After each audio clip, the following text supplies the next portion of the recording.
할렐루야. 네, 주일 예배 오신 성도님들을 환영하고 축복합니다. 오늘도 말씀을 통해서 하나님의 크신 은혜가 우리 모두에게 충만하시길 바랍니다. 아멘. 날씨가 매우 덥지요. 이럴 때 옆 사람을 위해서 축복하는 게 가장 좋습니다. 우리 옆 사람을 보면서 사랑하는 마음으로 이렇게 인사하겠습니다. 심령이 가난한 자들이 됩시다. 사랑하고 축복합니다. 네, 그렇습니다. 오늘 이렇게 무더운 여름을 지나가고 있는 이 8월 첫째 주일 또 예배 가운데 하나님의 크신 은혜가 우리 모두에게 있기를 소망합니다. 우리가 지난 6월부터 7월 두 달간 룻기서를 통해서 많은 은혜를 받았습니다. 그러면서 그 은혜를 어떻게 이어갈까 기도하면서 산상수훈을 해야 되겠다라는 마음을 주셔서 이제 산상수훈 시리즈로 말씀을 좀 전하려고 합니다. 여러분이 잘 알고 있듯이 이 산상수훈의 시리즈의 처음이 바로 이 팔복에 대해서 말씀하고 있습니다. 복이 8가지밖에 없느냐라고 말할 수 있지만 그게 아니라 우리 주님께서 일부러 8가지 복을 말씀하시면서 복 있는 자가 어떤 삶이다 라는 것을 우리에게 말씀하신 줄로 믿습니다. 그래서 오늘은 그 첫 번째 시간으로 우리 심령이 가난한 자는 복이 있나니 천국이 그들의 것이며 라는 말씀을 가지고 말씀을 좀 보도록 하겠습니다. 사랑하는 성도 여러분, 우리가 살아가면서 가장 듣고 싶은 말이 있다면 무슨 말일까요? 네, 복 받으세요. 우리 옆 사람과 다시 한번 인사해 볼까요? 복 많이 받으세요. 네, 그렇습니다. 네, 누구나 이 복 많이 받으세요, 복 받으세요를 싫어하는 사람 없다 이거죠. 네, 우리가 새해는 또 뭐라고 인사합니까? 새해 복 많이 받으세요 이렇게 인사하는 것처럼 이 복이라는 것은요, 세계 어디를 이렇게 해도 누구나 좋아하는 말이란 것이죠. 그래서 이렇게 복을 우리가 생각하고 말을 자주 하는데, 그러면 이 복의 기원이 어디인가, 복의 출발이 어디인가, 또 복의 진정한 의미는 무엇인가 라는 것을 알고 우리가 이렇게 신앙생활을 해야 되겠다라는 마음이죠. 그래서 우리가 생각하는 복, 세상이 말하는 복, 또 그와 반대로 성경이 말하는 복, 예수님께서 말씀하시는 복이 어떤 차이가 있는가 말씀을 통해서 좀 살펴보도록 하겠습니다. 세상에서 말하는 복은 크게 요거가 있대요. 몇 가지 복이요? 5가지 복. 그래서 오복. 그래서 오복이란 말 많이 들어보셨죠? 제가 찾아봤는데요, 그 첫 번째가 장수하는 복이래요. 장수하는 복. 동의하십니까? 네, 그런 것처럼 세상에도 장수하는 복이 있다. 그리고 부유한 것, 부자로 사는 것이 복이다. 또 세 번째는 신체가 건강해야 복이다. 또 네 번째는 좋은 덕을 가진 것이 복이다. 다섯 번째는 일평생 평안하게 살다가 오래 장수하는 게, 평생 사는 게 복이다 라고 세상에서는 강조를 합니다. 거기도 우리가 동의하는 부분이 없잖아 있지요. 그런데 오늘 예수님께서는 이 팔복에 대해서 말씀하시면서 그 첫 번째 복, 무슨 복이요? 심령이 가난한 자는 복이 있다. 이 심령이 가난한 복에 대해서 말씀을 하고 있다라는 것이죠.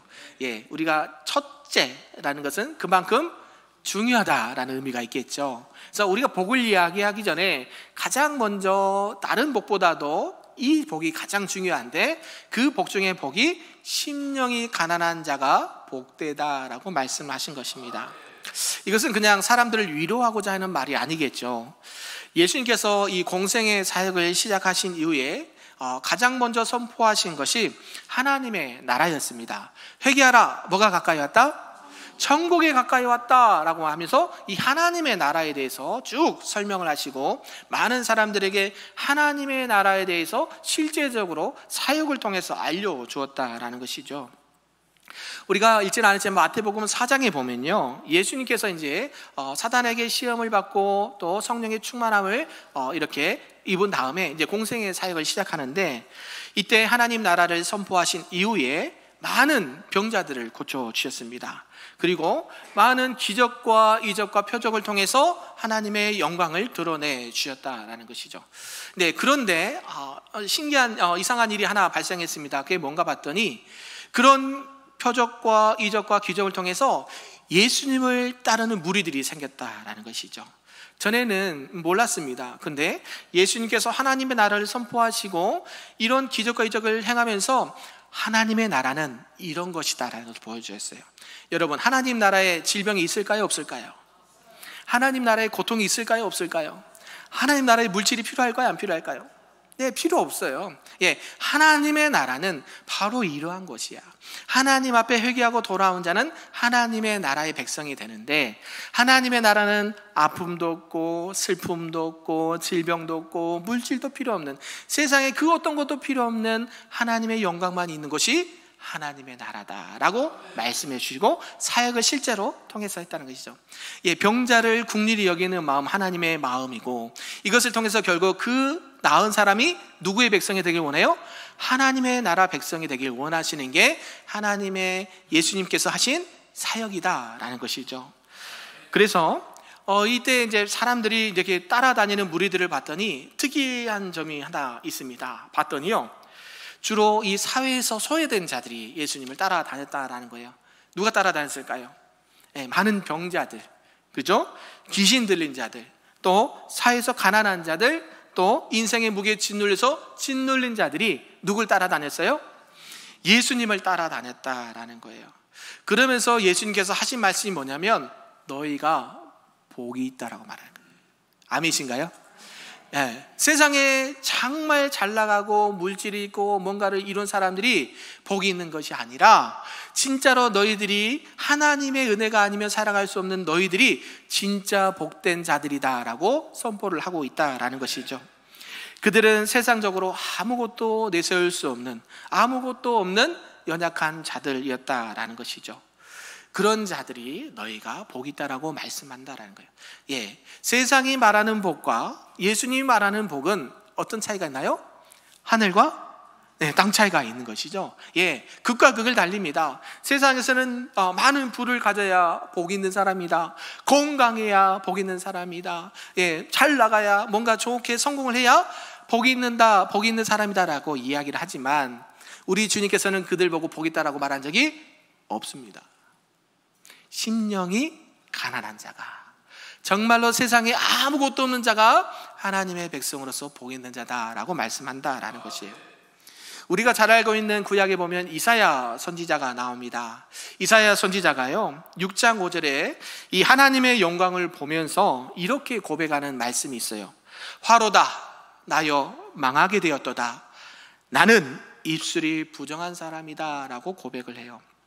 왜 이 고백이 중요한가 봤더니 자기가 하나님의 그 영광을 바라보면서 죄인인 것을 깨닫게 됐어요. 정말 자신은 하나님 앞에 아무것도 아니다라는 것을 알게 되었어요. 이사야가 누굽니까? 우리 잘 알고 있듯이 선지자 아닙니까? 하나님께서 쓰시는 사람인데 그 이사야 선지자가 화로다 나는 망하였도다, 나는 여호와 앞에 아무것도 아닙니다, 나는 죄인입니다라고 고백했을 때에 하나님께서 드디어 그를 하나님의 사명자로 쓰셨다라는 사실이에요. 이처럼 심령이 가난한 자는요, 하나님 앞에서 자신을 낮추는 자가 심령이 가난한 자다라는 것이고요, 그런 자를 하나님께서는 높여주신다라는 사실입니다. 이런 내용을 통해서, 오늘 전체 내용을 통해서 우리에게 주신 말씀을 좀 몇 가지로 보도록 하겠습니다. 그 첫 번째가요, 심령이 가난하다라는 것은 도대체 무엇인가라는 것이죠. 여러분, 심령 보셨습니까? 심령이 보이십니까? 안 보이시죠? 근데 심령이 가난하다고 하는 거, 그럼 부한 것도 보이십니까? 안 보이죠. 심령은 보이지 않아요. 그런데 가난하다라고 일부러 표현을 했다라는 것이죠. 그래서 이것은 단순히 겸손하라 이런 의미가 아니라는 것입니다. 이 가난하다, 심령이 가난하다라는 것은요, 이 하나님 나라의 문을 여는 열쇠가 된다라는 것이에요. 그래서 그런 심령들에게 이 하나님의 나라의 문이 열려 있다라고 고백하는 것입니다. 믿으십니까? 그래서 이 심령이 가난하다라는 것을 좀 살펴보았는데요, 이 가난하다라는 이 헬라어 언어의 뜻이요, 이 프로토스라는 단어를 쓰고 있는데, 프로코스라는 단어를 쓰고 있는데, 단순히 그냥 부족한 상태, 내가 조금 없는 상태를 가난하다 한 게 아니에요. 완전히 무능하고 완전히 의존적인 상태를 가난하다라고 하는 거예요. 마치 국어라는 거린이 국어를 하는 것처럼 스스로 아무것도 할 수 없고 또 외부의 도움이 없이는 살아갈 수 없는 그 가난함이 오늘 성경에서 말하는 가난함이다 라고 말하는 거예요. 그런데 그런 가난한 자가 성경에서 주님은 뭐라고 말씀하세요? 복되다 라고 말해요. 아멘이신가요? 결국 이 말은 무슨 뜻인가 봤더니 하나님 안에서 내가 하나님 앞에서 아무것도 없습니다, 아무것도 아닙니다, 나는 주님 앞에서 아무것도 아닙니다라고 인정하는 그 자체가 심령이 가난하다라는 뜻이에요. 오직 내가 세상의 것은 그 의지할 것이 없지만 하나님의 은혜를 붙잡고 살아가는 것, 하나님의 은혜 가운데 내가 살아가는 것이 심령이 가난하다라고 표현한다라는 것이죠. 우리가 잘 알고 있는 이 마틴 로이드 존스 목사님이라고 계세요. 이분이요, 이 부분을 해석하시면서 이렇게 말해요. 영적 파산 상태다라고 얘기해요. 여러분, 파산하면 어떤 상태입니까? 부도나고 모든 것이 다 망해버리는 그 상태를 파산 상태라 그러는데, 지금 이분이 뭐라고 말해요? 영적 파산 상태. 아무것도, 제로, 아무 0.01도 없는, 아무것도 없는 그 상태가 영적 파산 상태가 심령이 가난한 상태라는 것이에요. 내 안에는 구원의 능력도 없고 어떤 의지도 없고 자격도 없는 그런 아무것도 없는 상태, 그러나 세상 거로는 아무것도 없지만 그 안에 무엇으로 가득한 상태? 하나님의 영으로 충만한 상태. 아멘이신가요? 그게 심령이 가난한 자가 복이 있다라고 말씀하신 줄로 믿습니다. 세상에는 강한 자, 또 많이 있는 자, 그들을 높이지만 하나님께서는 그런 자들을 높이지 않으십니다. 오히려 심령이 가난한 자, 고아와 객과 가부와 병들린 자, 눌린 자들을 우리 주님께서는 사랑하시고 그들에게 복되다 말씀하신 줄로 믿습니다. 우리가 성경에 보면 누가복음 18장 9절과 14절에 보면 예수님께서 비유하신 말씀이 한 가지 나옵니다. 이 바리새인과 이 세리가 성전에 올라가서 기도하는 장면이 나와요. 이때 두 가지 장면이 나오는데, 우리가 잘 알고 있듯이 바리새인은 이렇게 기도를 합니다. 자신의 의를 드러내고 자랑하면서 기도를 해요. 하나님, 나는 일주일에 2번씩 금식하며 기도합니다. 하나님, 나는 소득의 10의 1조를 드리면서 하나님을 섬기고 있습니다. 이런 기도가 있고요. 한 명은 세리입니다. 세리는요, 기도하는데 어떤가 봤더니 세리는 어디도 못 쳐다본다고 그래요? 어디도 못 쳐다봐요. 하늘도 쳐다보지 못하고 바짝 엎드리고 무릎 꿇고 가슴을 치면서 이렇게 기도하는 거예요. 하나님이여, 나를 불쌍히 여겨 주옵소서. 나는 죄인입니다. 아멘. 바리새인의 기도와 이 세리의 기도, 예수님께서는 이렇게 말씀하시죠. 오히려 이 세리의 기도가 의롭다 하심을 얻게 된다라는 것이에요. 왜 그럴까요? 이 세리는 심령이 가난한 자였기 때문에 그래요. 믿으십니까? 하나님 앞에서 자신을 낮추고 하나님의 은혜와 긍휼을 구하는 자가 이런 자가 되는 줄로 믿습니다. 사랑하는 성도 여러분, 우리가 인생을 살다 보면 내가 아무것도 아닌 것처럼 느껴질 때가 있습니다. 기도해도 응답이 없고 말씀을 읽어도 마음에 닿지 않고 예배를 드려도 감격이 없을 때가 있다라는 것이죠. 그럴 때 우리는 이렇게 생각하기도 합니다. 내가 믿음이 부족한가? 하나님이 나를 외면하셨을까? 자책하기도 한다라는 것이죠.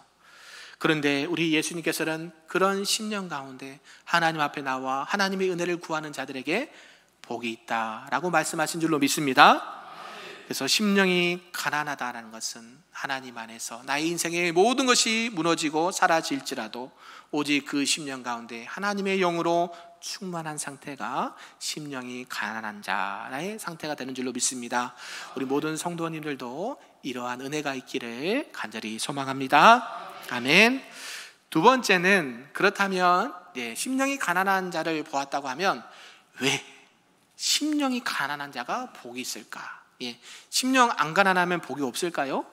그런데 왜 주님께서는 심령이 가난해야 복이 있다라고 말씀하셨는가 봤더니, 따라서 해볼까요? 심령이 가난한 자는 복이 있나니 천국이 그들의 것이며. 아멘. 왜 심령이 가난한 자들이 복이 있는가 봤더니 뭐가? 천국이 그들의 것임이라고 말씀해 주신다라는 거예요. 그게 심령이 가난한 자들의 복을 말씀하신 이유라는 것입니다. 단순히 예수님께서 그들을 그냥 아무것도 없으니까 위로하시기 위해서 하신 말씀이 아니라는 것이죠. 하나님의 나라는, 하나님의 나라의 원리는 바로 이런 자의 것이다. 아멘이신가요? 이런 신앙과 삶의 자세로 나아가는 자가 결국 어디에 들어간다? 천국에 들어간다. 하나님의 백성이 될 수 있다라고 말하는 거예요. 바리새인들, 종교 지도자들, 내가 가지고 있고 내가 뭔가를 이뤘다라고 한 사람들은 뭐가 없을까요? 하나님이 들어갈 자리가 없어요. 심령이 다른 것으로 가득 차 있거든요. 물질과 욕심과 이 세상의 자랑으로 가득 차 있기 때문에 하나님의 영이 거할 곳이 없습니다. 그래서 그들은 천국을 누릴 수가 없다라는 것이에요. 천국은 여기 있다 저기 있다 말하는 것이 아니라 어디 있다고 말씀하십니까? 너희 마음에 있느니라. 아멘이신가요? 우리가 천국을 뭐 죽어서 가는 나라, 예, 그것도 맞지만 우리가 이 땅에 살면서 천국이 있습니까 없습니까? 어디 있습니까? 아멘. 예, 예수님을 나의 구주로, 하나님을 나의 아버지로 믿고 섬기는 자들은 천국이 어디 안에 있어요? 내 안에 있다. 그래서 오늘 주님께서는 심령이 가난한 자들은, 그 안에 하나님의 영으로 충만한 자들은 뭐를 얻게 돼요? 천국이 그들의 것이며 라고 말씀한다라는 것이죠. 세상은 말합니다. 성공한 사람이 복 있는 자다.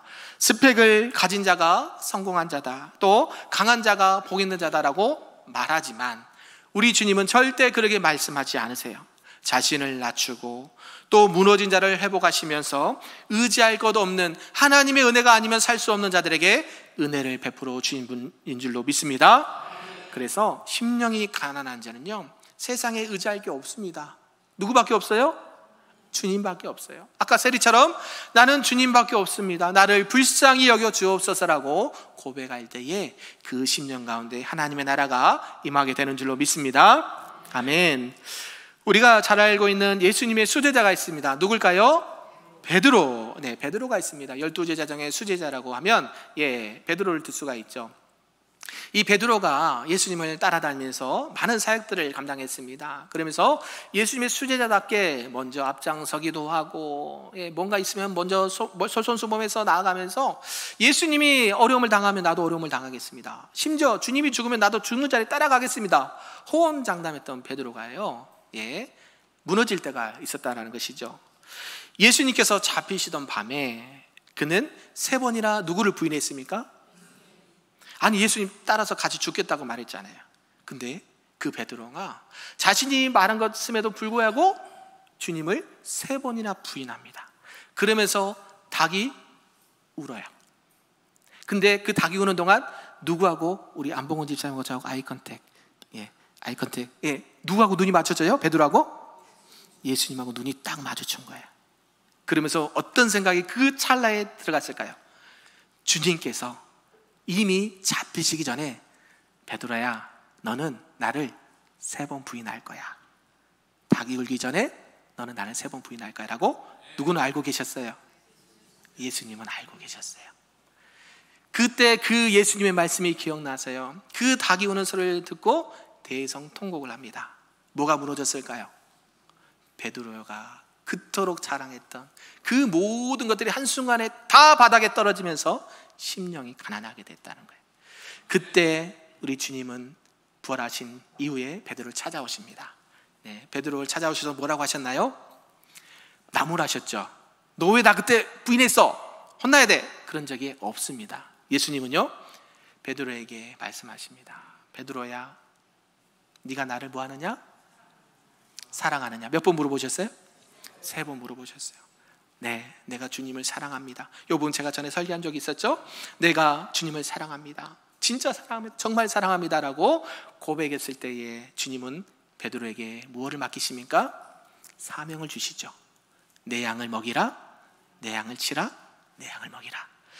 주님 앞에 심령이 가난한 그 베드로에게 주님께서는 은혜와 복을 주셔서 세상이 감당치 못하는 하나님 앞에 귀하게 쓰임받는 사도로서 사명을 감당하게 된 줄로 믿습니다. 이런 가운데 우리도 이런 심령이 가난한 자의 복을 누릴 수 있는 저와 여러분 되기를 간절히 소망합니다. 아멘. 마지막 세 번째는요, 심령이 가난한 자. 우리가 봤듯이 왜 심령이 가난하고 심령이 왜 가난한가, 또 거기에 따른 심령이 가난한 자가 받는 복에 대해서 살펴보았다면, 우리가 실제적으로 우리가 살아가면서 심령이 가난하게 된다는 것은 무엇일까라는 것이죠. 너무 추상적이죠. 네, 보이지 않습니다. 어떤 게 심령이 가난한 거예요? 알 수 있습니까? 나 심령이 가난합니다. 보여줄 수도 없는 상황이고요. 그래서 이 심령이 가난한 자로 실제로 살아가는 것이 어떻게 해야 되는가라는 것을 좀 보자라는 것이죠. 마음의 감동은 있는데 어떻게 현실에서 살아가야 되는지 막막할 때가 있다라는 것입니다. 그때 우리는 이 몇 가지를 좀 보자라는 것이죠. 하나님 앞에서 빈 마음으로 살아가기라는 것입니다. 심령이 가난한 자는요, 이 하나님 앞에서 마음을 비우시길 바랍니다. 아멘이신가요? 이 마음을 비운다라는 것은 내가 주님 앞에서 아무것도 아닙니다 라고 인정하고 고백하는 거예요. 내가 우리 결단 찬양할 때 아바 아버지 했는데, 원래는 나는 아무것도 아닙니다 라는 거 하려고 했는데 좀 어려우신 것 같아서 이거로 바꿨거든요. 찬양 중에 이런 찬양이 있어요. 나는 아무것도 아닙니다, 이런 찬양이 있거든요. 그러니까 내가 주님 앞에 아무것도 아니라고 내 마음을 비울 때에 그것이 심령이 가난한 자로 살아가는 실제적인 삶이다라는 것입니다. 믿으십니까? 우리가 시편 51편 17절에 보면 다윗이 이렇게 고백한 것이 나와요. 하나님께서 구하시는 제사는 상한 심령이라. 하나님이여, 상하고 통회하는 마음을 주께서 멸시하지 아니하시리다. 아멘. 다윗은요, 범죄를 한 이후에 하나님 앞에 마음이 무너졌습니다. 그는 이스라엘 왕이었고요, 기름 부음 받은 자였는데 하나님 앞에 범죄한 사실이 드러나고 하나님께서 나단 선지자를 들어서 책망했을 때에 그의 심령이 완전히 가난하게 되었다라는 것이에요. 그래서 그 자리에 하나님께서는 그런 다윗을 용서하시고 회복시켜 주신 것을 믿습니다. 이처럼 하나님 앞에 심령이 가난하게 된다는 것은 내가 죄인임을 깨닫고 나의 모든 것을 비우면서 하나님의 것으로 가득 채우시는 저와 여러분 되기를 바랍니다. 두 번째는 하나님 앞에서도 겸손해야 되지만 사람들 앞에서도 겸손하게 살아가야 된다라는 것이에요. 그래서 심령이 가난한 자는 하나님에서 뿐만 아니라 하나님의 형상을 지은 사람 앞에서도 겸손하게 서야 된다라고 말씀하고 있어요.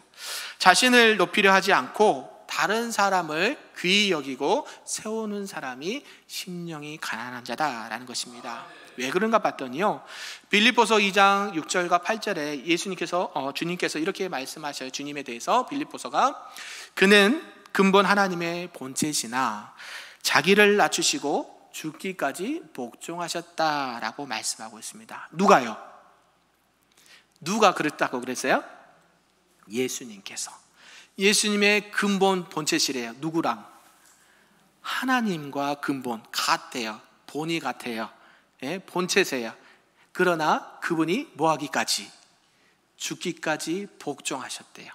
누가요? 예수님이요. 예수님께서는요, 하나님의 아들이시고 하나님의 사랑하는 자녀임에도 불구하고 어때요? 우리를 사랑하셔서 인간의 몸을 입고 이 땅에 오셔서 죽기까지 복종하셨다라고 말해요.